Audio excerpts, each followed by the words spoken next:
Hi అండి, welcome to Sirisha kitchen Kurnool అండి. ఈరోజు అయితే కనుక నేను గుత్తి వంకాయ వేపుడు చేస్తున్నాను. చూడండి, చాలా బాగుంటుంది. అన్నంలోకి భలే టేస్ట్గా ఉంటుంది. చపాతీలోకి, అన్నంలోకి, రొట్టెలోకి. చూడండి, ఇది ఒక 3/4 కేజీ. ఈ వంకాయ కొంచెం వెరైటీగా ఉంది. చూడండి ఎంత పొడి ఉందో. అందుకని దీంతోనే చేస్తున్నానండి. బాగుంటాయి అన్నమాట వంకాయలు. చూడండి, ఇలాగా నీళ్ళలో వేసుకొని దీనిలో కొంచెం ఉప్పు వేసాను అనమాట. శుభ్రంగా ఇది కడుక్కుందాము. చూడండి, వంకాయకి వేపుడికి ఏమేం కావాలో చూపిస్తాను. చూడండి, ఒక 2 ఉల్లిపాయలు తీసుకొని చిన్న కట్ చేసుకోవాలన్నమాట. చూడండి, దీనిలోకి 2 ఉల్లిగడ్డలు చిన్న కట్ చేసుకొని వేసుకున్నాను. అలాగే పచ్చిమిరకాయలండి, నేను పొట్టి కారంతో చేయట్లేదు, పచ్చిమిరకాయలతో వేస్తున్నాను. చూడండి, కొన్ని మనం ఎంత కారం తింటే అంత సరిపోతుంది.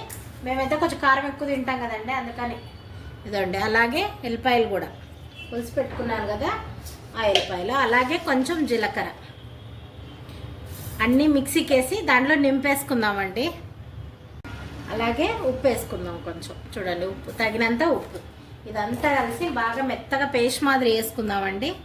చేసుకొని దాంట్లోకి వంకాయలోకి నింపుకుందాం. ఇదిగోండి, పేస్ట్ అయితే ఇట్లా బట్టి పెట్టాను. ఇది నీళ్ళలో, ఉప్పు నీళ్ళలో వేసి పెట్టాను కదా, దీళ్ళని చిన్న చిన్నగా కొసలు కట్ చేసుకొని, చూడండి చూపిస్తాను. మన గుత్తొంకాయ ఎట్లా కట్ చేసుకుంటామో అట్లా కట్ చేసుకోవాలన్నమాట. ఇదండి, ఇట్లా కట్ చేసుకొని తలలో పెట్టేసుకుందాము. ఇట్లాగా అన్నీ చూడండి, అన్నీ ఇట్లా పెట్టేసుకుందాం. అన్నీ బాగా నింపుకోవాలండి.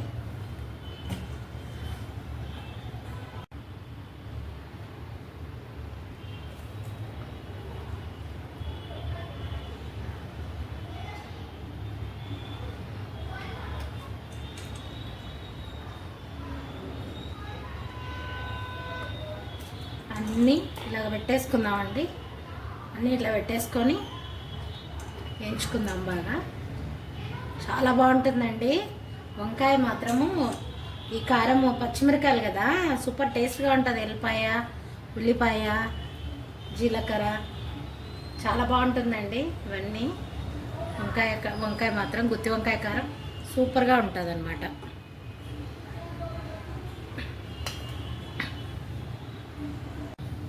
ఇదిగోండి, మొత్తం నించుకున్నాను అనమాట. కొంచెం మిగిలిందనమాట.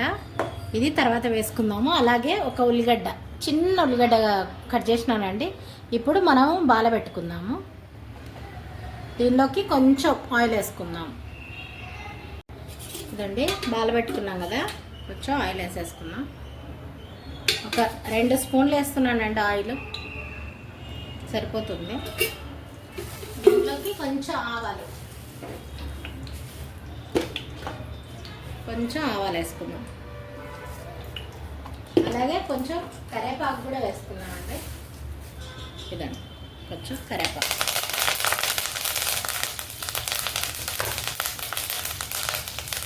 ఇప్పుడు ఇదండి, ఒక్కొక్కటి వంకాయ.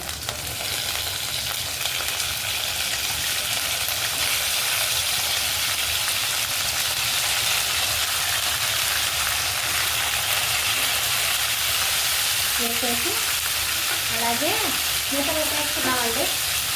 కొంచెం సేపు మగ్గించుకుందాం, మూత పెట్టుకుందాం. రండి చూద్దాము, కొంచెం మగ్గింది. దీన్ని తిప్పేసుకుందాం మనం అట్లాగా. ఇదండి,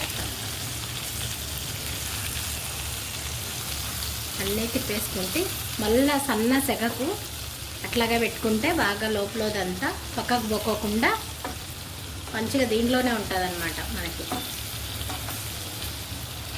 ఇప్పుడు మనం దీని మీద ఉల్లిగడ్డలు వేసుకుందామండి. మగ్గిపోతాయి అవే. మళ్ళీ మూత పెట్టేసుకుందాం. ఇట్లా ఒక 2 సార్లు అండి. ఇంకోసారి చూద్దాం. ఉంది చూడండి, అబ్బో మొత్తం మెత్తగా లోపలికి బీర్చుకుంటుంది అనమాట. చూడండి, ఇట్లా అంటే మెత్తగా ఇదవుతుంది.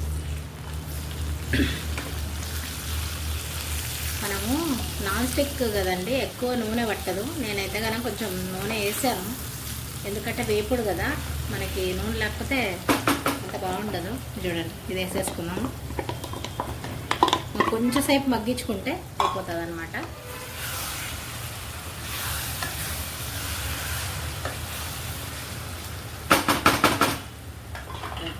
మూత పెట్టేసుకుందాం ఒక 10 నిమిషాలు. రండి చూసేద్దాము. వంకాయ అయితే మంచి వాసన వస్తుంది. బా సూపర్ అండి. చూడండి అసలు ఎంత కలర్ఫుల్గా ఉందో కూడా.